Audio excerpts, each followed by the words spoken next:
Simulation modeling is a technique that allows you to basically create a digital copy of the system that you're trying to model.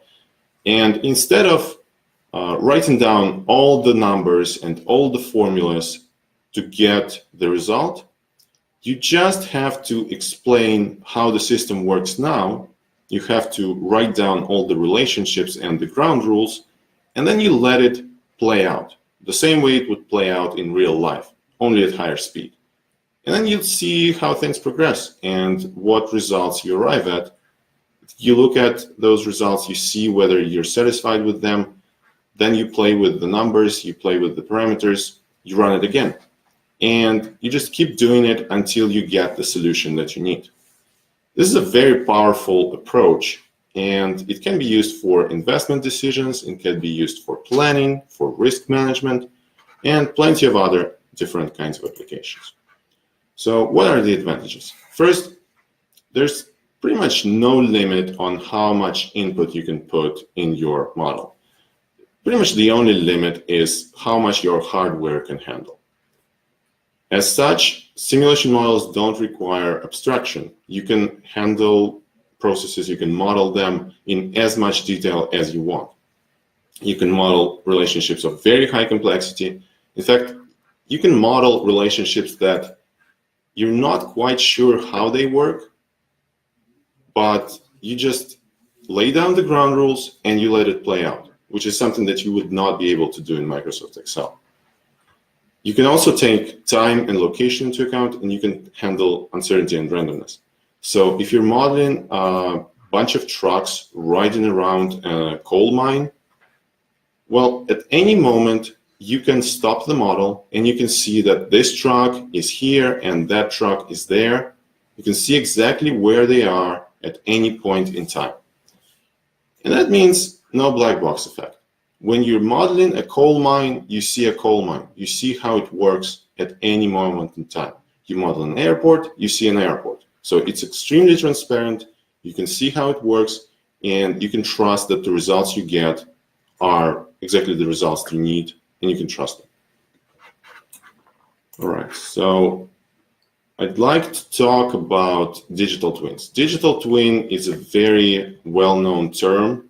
It's sort of a buzzword at this point, but not everyone understands exactly what it means in relation to simulation modeling. Basically, when you create a simulation model, you make a copy of the system the way it is at the moment.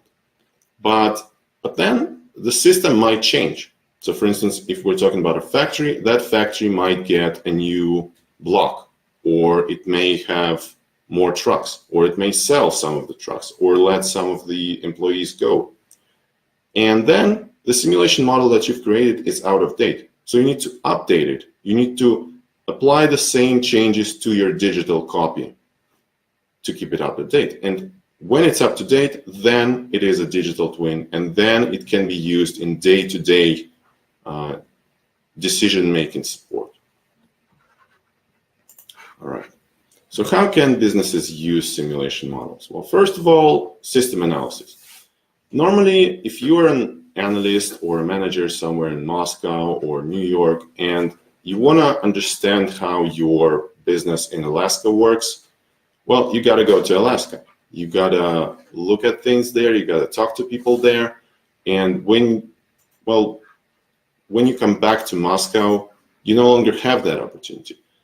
Well, now with simulation modeling, you can just look at a model of your Alaska coal mine or some other business, and you can study it in as much detail as you want for as long as you want. In fact, you can gain more insight from that simulation model than from the real thing, because there are places where we cannot physically go, but that's not the case for a computer model. Also, project evaluation. When you're looking at a project, you want to see whether it's worth investing in, whether it's worth the money and the time and the effort. And there are a lot of techniques, mostly Excel related, such as NPV and IRR, that are used to see whether a project is worth investing in. But they're not perfect, and sometimes you need more information. Well, simulation models can provide that extra information to let you be sure that a project is worth the money. On the flip side, if you are presenting your project for approval, you may need extra arguments to convince the people on the other end that your project is worth investing in. And a simulation model can be a very powerful presentation tool to show that your project is a good one. And finally, training. Top managers need to have experience for dealing with high-stakes situations, because a lot of the times when they find themselves in a high-stakes situation, it may be the first situation of that kind that they're ever in. So they don't have experience and they basically have to go with a gut feeling, and it's risky. Well, with a simulation model, they can practice those high-stakes decisions in a perfectly risk-free environment. And then when they face such a situation in real life, they will already have experience. They will know exactly what to do to get the results that they need. Now, Anylogic. Of all the simulation modeling tools on the market, we believe Anylogic is the best one, and so do 40% of Fortune 100 companies. They use Anylogic for their optimization projects and day-to-day decision-making support. Why is that? Well, first of all, Anylogic supports database integration with all the popular database solutions. So if you need to feed information into the model, you can just hook it up to Oracle or SQL or Excel.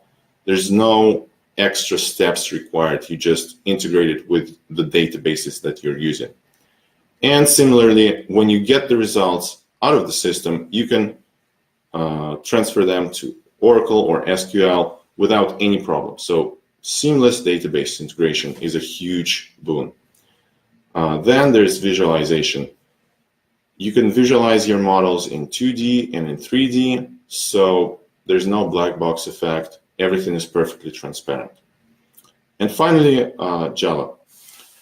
A lot of these solutions on the market only give you a set of tools out of the box that you can use to model your processes, but quite often they're not enough.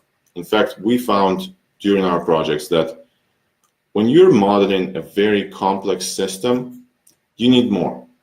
And well, Anylogic provides that. It lets you write your own code. It lets you write your own algorithms to express the business logic the way it is without any unnecessary abstraction. And that is great. Obviously, it requires programming know-how, but if you have it or if you hire someone who has it, then it's great, and it greatly enhances your ability to model your businesses the way they need to be modeled to get the results that you want.